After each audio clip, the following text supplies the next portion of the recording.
کوئی قابل ہو تو ہم شان کئی دیتے ہیں، ڈھونڈنے والوں کو دنیا بھی نئی دیتے ہیں۔ سنا تھا مگر آج دیکھ بھی لیا کہ آسمان پر تھوکا منہ پر گرتا ہے، اور جو چاند پر تھوکتا ہے وہ ٹھیک واپس اس کے منہ پر گرتا ہے۔ میڈیا کو چاہیے کہ لوگوں کو ٹیم میں شامل کرنے سے قبل جرنلزم کے حوالے سے بھی انٹرویو ضرور کریں، ورنہ کچھ نفسیاتی مریض آگے آتے رہیں گے اور قوم کا دماغ خراب کرتے رہیں گے۔ طیب بلوچ جو کہ بول نیوز کا نمائندہ ہے، اس نے کل خان صاحب سے بدتمیزی کی تھی۔ اطلاع ہے کہ بول نیوز نے اس کو چینل سے نکال دیا ہے۔ اس کے بعد سوشل میڈیا پر بھی اس کی مٹی خوب پلید ہوئی۔ طیب بلوچ نے خان صاحب سے کوئی سوال نہیں پوچھا تھا، بس ایک ہی سانس میں بڑی اونچی آواز کے ساتھ کہا تھا کہ خان صاحب آپ کو شرم آتی ہے؟ کبھی شرمندگی محسوس ہوئی؟ آپ تو بہت ڈھیٹ ہیں۔ عمران خان نے اس لفافے کو کوئی جواب ہی نہیں دیا۔ ویسے یہ کوئی سوال نہیں، بد اخلاقی کی انتہا تھی۔ آج وہ طیب بلوچ عمران خان سے معافی مانگ رہا ہے۔ اسے دھکے لگتے رہے لیکن پورے راستے معافی مانگتا رہا ہے۔ خان صاحب نے اسے دیکھ کر اندیکھا کر دیا۔ بے شک عزت ذلت اللہ کے ہاتھ میں ہے۔ یہی شخص تھا جو کل بڑے فخر سے بتا رہا تھا کہ میں نے عمران خان کو ڈھیٹ کہا۔ جب تفتیش کی گئی تو کہہ رہا تھا میں لائٹر موڈ میں تھا۔ چینل والوں نے کہا ہوگا جس مقام پر بدتمیزی کر کے آئے ہو، جاؤ اسی مقام پر مرشد سے معافی مانگ کر آؤ۔ اب پہنچ تو گیا ہے مگر خان صاحب تک پہنچنا خاصا مشکل ہو گیا ہے۔ آج شیشے میں اپنی شکل دیکھی ہوگی تو ڈر تو لگا ہوگا۔ سوچا ہوگا اس بوتھی کے ساتھ چاند پر تھوکا تھا، اب سارا چہرہ تھوک سے بھرا ہوا ہے۔ اپنی شکل بھی آئینے میں ٹھیک سے نظر نہیں آئی تو دوڑ جوڈیشنل کمپلیکس تک لگا دی کہ معافی مانگ لیتا ہوں۔ مہینوں بعد گندم کی بوریاں ہٹائیں تو نیچے سے ایسی شکل والے چوہے نکلتے ہیں۔ انسان کی شکل اچھی نہ ہو تو کم از کم اسے بات ہی اچھی کر لینی چاہیے۔ اس صحافی کی حرکتیں دیکھ کر یقین ہو جاتا ہے کہ ماؤں نے بچے نہیں بلکہ پاکستان کے لیے مسائل ہی پیدا کیے ہیں۔ ہم اس کو صحافی ہی نہیں مانتے۔ صحافی کو اخلاق اور مناسب الفاظ کا چناؤ کرنے کا بھی سبق دیا جاتا ہے جو اس کے پاس نہیں۔ یاد رکھو طیب بلوچ، جن لوگوں کے کہنے پر تم نے عمران خان کے ساتھ بدتمیزی کی ہے، یاد رکھنا اب وہی لوگ تمہیں مروا کر الزام عمران خان پر لگائیں گے۔ پی ٹی آئی کی سوشل میڈیا ٹیم نے اس کا سافٹ ویئر اپ ڈیٹ کر دیا ہے۔ یہ سوال زرداری، شہباز، مریم اور بلاول سے کرتے تو سوال پوچھنے کا مزہ آ جاتا۔ خان صاحب سے پوچھا گیا یہ کوئی سوال نہیں ہے، یہ صرف اپنا اندر کا بغض ظاہر کر رہا تھا۔ چوہے کے منہ والا بول کے دفتر میں بیٹھ کر بڑے غرور سے بول رہا تھا، ہاں میں نے ایسا بولا ویسا بولا۔ اس کے غرور اور بدتمیزی پر بول نے بھی اس کی بولتی بند کر دی ہے۔ جس نے خان کو ستایا اس نے پھر رکشہ ہی چلایا۔ بے شرم طیب بلوچ، اب تمہیں شرم آ رہی ہے کہ نہیں؟ اس کا لہجہ چیک کریں۔ اپنے ساتھیوں کے ساتھ کمرے میں گفتگو کے وقت اس کی اردو بالکل نارمل تھی۔ بولنے کے انداز میں جان بوجھ کر یہ تبدیلی یہ تاثر پیدا کرتا ہے کہ میں گیدڑ قبیلے سے ہوں اور مجھے حق ہے کہ میں اپنے ناپسندیدہ انسان کی جہاں چاہے توہین کروں۔ تینو تیرا وی تیری معافی دا۔ خان بڑا لیڈر بڑا انسان ہے، اسے تیری بکواس کی پرواہ ہے اور نہ ہی اس کے کروڑوں حامیوں کو تیری معافی کی ضرورت ہے۔ اور ہاں، چوہے وغیرہ مارنا میونسپلٹی کے ذمے ہے۔ پی ٹی آئی والے ہاتھ گندے نہیں کرتے، کسی گٹر میں جا کے ڈوب مرو۔ یہ ایک نفسیاتی مریض ہے جو کسی اور فیلڈ میں تو نہ چل سکا، سوچا کئی لفافے صحافت کر رہے ہیں، میں بھی گلے میں کارڈ ڈال کر صحافی بن جاتا ہوں۔ پھر یہ صحافی لبادے میں نمودار ہوتا ہے۔ کوئی بس نہیں چل رہا تھا کہ ہو جاتا، پھر سوچا سستی شہرت حاصل کرنے کا حربہ استعمال کر کے دیکھتا ہوں۔ لیکن یہ کیا ہو گیا، سوشل میڈیا نے اس کی کاں سے باں باں کر دی۔ اب یہ معافیاں مانگے گا اور بار بار مانگے گا۔ ایک عام سا صحافی جس کا نہ کوئی نام اور مقام ہو، دوسری طرف ایک ہر دل عزیز لیڈر ہو، بات کرنے کی جگہ عدالت ہو، کیا ایسے حالات میں یک طرفہ گالی کے انداز میں بات کرنا لائٹر موڈ بنتا ہے؟ دوسری بات یہ ہے کہ جب تک اس کی لوگوں نے بجائی نہیں تھی اس وقت تک تو یہ بڑے فخر سے بتا رہا تھا، اس کا دماغ اپنی جگہ پر نہیں لگتا۔ یہ کیا بات ہوئی، پہلے بکواس کرو پھر اس پر فخر کرو۔ جب عوام کے ہاتھوں ذلیل ہو تب معافی مانگ لو اور کہو لائٹر موڈ میں ہو گیا۔ یہ کیسا لائٹر موڈ تھا جس میں بدتمیزی کی گئی خان کے ساتھ؟ خان سے عوام کے سامنے معافی مانگے اپنی اس بدتمیزی کی، پھر عوام سوچیں گے کہ اسے مائنس کرنا ہے یا پلس کرنا ہے یا پھر چھوڑ دینا ہے۔ خان اس ملک کا کوئی چور، ڈاکو اور لٹیرا نہیں کہ جس کا جو دل کرے وہ بکواس کر دے۔ وہ امت مسلمہ کا لیڈر ہے جس نے اس ملک و قوم کا نام سربلند کیا ہے۔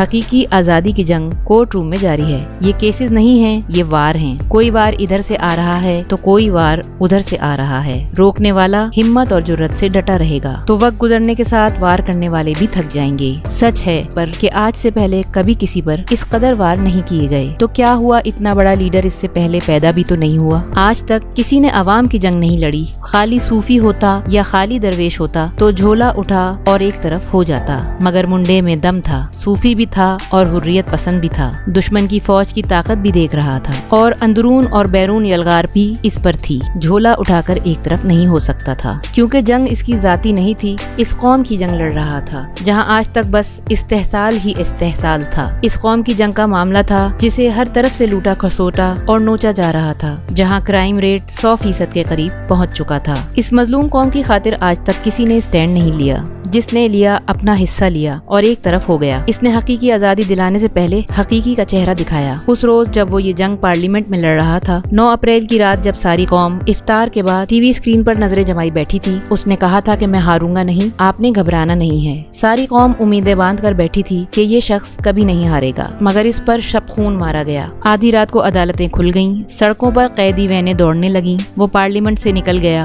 مگر لوگوں کے دلوں کے اندر اتر گیا. قوم نے اس طرح کی لڑائی کب دیکھی تھی. فسطائیت نے اچانک اپنا مکروہ چہرہ ظاہر کر دیا تھا. اس روز سے لڑ رہا ہے. اب یہ جنگ عدالتوں میں پہنچ گئی ہے. یہی اس کی الیکشن مہم ہے. یہیں پر ہر روز جلسہ ہوتا ہے. ادھر ہی عطا جیسے پالتو پھرتے ہیں, حملے کی غرض سے جمع ہوتے ہیں, پھر دم دبا کر بھاگ جاتے ہیں یا طیب بلوچ جیسے اپنا ضرب دکھاتے ہیں. اگر وہ ہار گیا تو ارشد شریف ہار جائے گا, اس کی بیٹی عالیہ ارشد ہارے گی, اس کی بیوی جویریہ اور سمیہ ہار جائے گی, ارشد شریف کی بوڑھی ماں 2 شہیدوں کی ماں ہار جائے گی. اگر خان ہار گیا تو عمران ریاض خان ہار جائے گا, اس کے بیوی بچے بوڑھے ماں باپ کی آس ہار جائے گی. اگر خان ہار گیا تو جان بچا کر بھاگے ہوئے وہ صحافی ہار جائیں گے جن کے لیے اس سرزمین کا دائرہ ان پر اس لیے تنگ کر دیا گیا کیونکہ وہ سچ بولتے ہیں, آئینہ دکھاتے ہیں اور قوم کو خواب غفلت سے جگائے رکھتے ہیں. خان ہار گیا تو ایک بار پھر امریکہ کو اڈے دیے جائیں گے. امریکی ڈرون پاکستان اور افغانستان کے بچوں کی خون کی ہولی کھیل رہے ہوں گے. خان کا انتظار تو وہ بوڑھا بھی کر رہا ہے جو سارا دن مزدوری کر کے رات کو لنگر خانے سے کھانا لے جاتا تھا اور اس کی ساری کمائی اس کی جیب میں محفوظ ہوتی تھی. خان کا انتظار تو وہ مزدور کر رہا ہے جو چھوٹے شہر میں اپنی بیوی بچے چھوڑ کر بڑے شہر مزدوری کرنے آیا ہے اور یہاں فٹ پاتھ کے کنارے بنے سبزہ زار پر درخت کے نیچے سونا پڑتا ہے. خان صاحب برسات کا موسم ہے, اس گھاس میں 100 طرح کے کیڑے مکوڑے پل رہے ہیں. اس مزدور کو پناہ گاہ میں سونا ہے جہاں اسے 2 وقت کا اچھا اور معیاری کھانا بھی میسر تھا, جہاں رات کو اسے نرم بستر پر نیند بھی اچھی آتی تھی. خان صاحب کا انتظار تو اس ملک کی صنعتیں, ملیں اور فیکٹریاں بھی کر رہی ہیں جن میں پڑی مشینیں اسکریپ کے بھاؤ بکنے والی ہو گئی ہیں. طیب بلوچ نے صحیح کہا کہ خان بہت ڈھیٹ ہے, اس لیے کہ وہ نظام کے سامنے ڈٹا ہوا ہے جو اسے گرانے کے لیے خود منہ کے بل گرا ہوا نظر آتا ہے. طیب بلوچ تمہیں یہ 75 سال کا آدمی ہر روز ایک نئے جوش اور جذبے سے احاطہ عدالت میں داخل ہوتا دکھائی دیتا ہے, مگر تم سوچ بھی نہیں سکتے کہ اسے ملک کا درد تر و تازہ رکھتا ہے. اسے اس ملک کے مزدور کا انتظار تھکنے نہیں دیتا. جیل میں بند مائیں اور بیٹیاں اس کے آنے کی منتظر ہیں, اسی لیے وہ شکست تسلیم نہیں کرتا. ہاں واقعی وہ ڈھیٹ ہے. کیا اسے ڈھیٹ نہیں ہونا چاہیے؟ جس شخص کے ساتھ اتنی امیدیں وابستہ ہوں کیا اسے آسانی سے اس بدبودار نظام کے آگے ہتھیار ڈال دینے چاہیے؟ وہ بھی ڈھیٹ ہے اور اس کے چاہنے والے بھی ڈھیٹ ہیں اور اس کے واپس آنے کی امید لگانے والے بھی ڈھیٹ ہیں. میں آندھیوں کے پاس تلاش صبا میں ہوں, تم مجھ سے پوچھتے ہو میرا حوصلہ ہے کیا.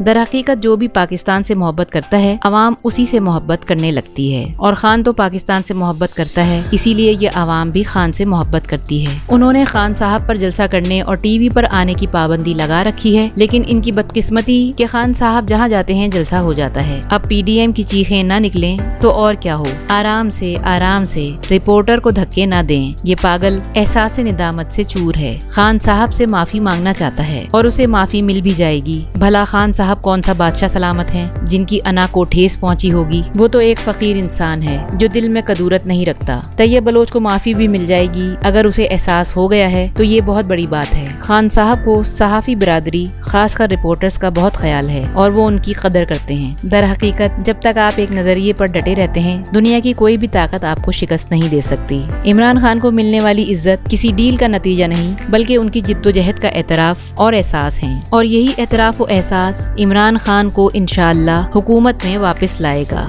وہ جانتے ہیں کہ خان اگر دوبارہ اقتدار میں آ گیا تو اب کی بار انہیں بچنے کا کوئی موقع نہیں ملے گا، اسی لیے وہ عمران خان کی راہ میں ہر ممکن رکاوٹ ڈال رہے ہیں۔ لیکن شاید وہ یہ بھول گئے ہیں کہ آخری فیصلہ تو رب کائنات کا ہے، وہ جسے چاہتا ہے عزت دیتا ہے اور جسے چاہے ذلیل و رسوا کر کے رکھ دے۔ اللہ تعالیٰ سے دعا ہے کہ وہ عمران خان کو سدا سلامت اور ثابت قدم رکھے۔ آمین والسلام۔